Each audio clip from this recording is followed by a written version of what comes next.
biharmasti.in।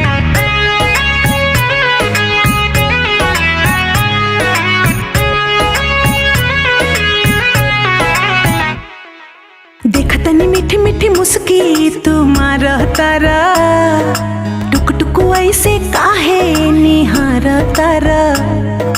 देखतनी मीठी मीठी मुस्की तुम्हारा तारा, टुक टुक ऐसे काहे निहार तारा।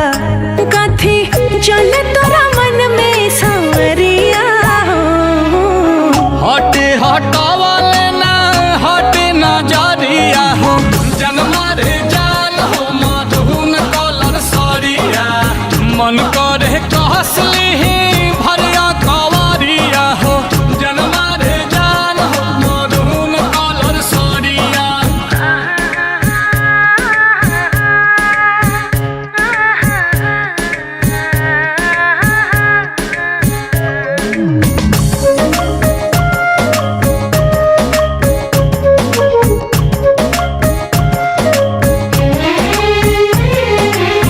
बिजली टूठा हो तारू दिलवा प हमारा हो, अपन डोलाई के कमरिया।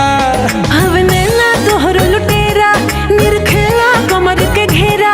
उठे अजब गजब के नासा, जनी ऐसे मतिया फेरा। सच हाँ के करेला मस्करिया हो, लागल बा फाल पिको लहरे झलरिया हो, जन्मा रे जान हो मधुन कलर सरिया। मन करे कसली भरिया कवरिया हो, जन्मा रे जान हो मधुन कलर सरिया।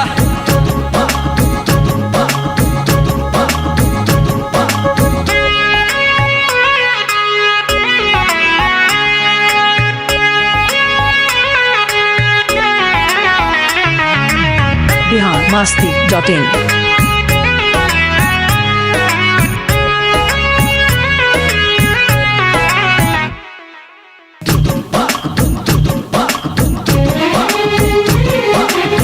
कहवा से पौले बाड़ू ऐसन सुरतिया हो, गजरा तो छेदतावे छतिया।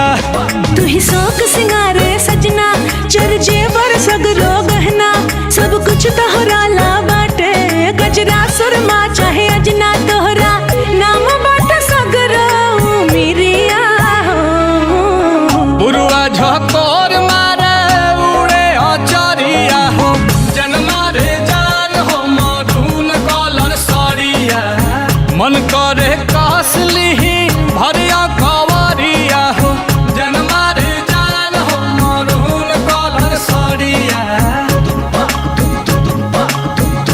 biharmasti.in।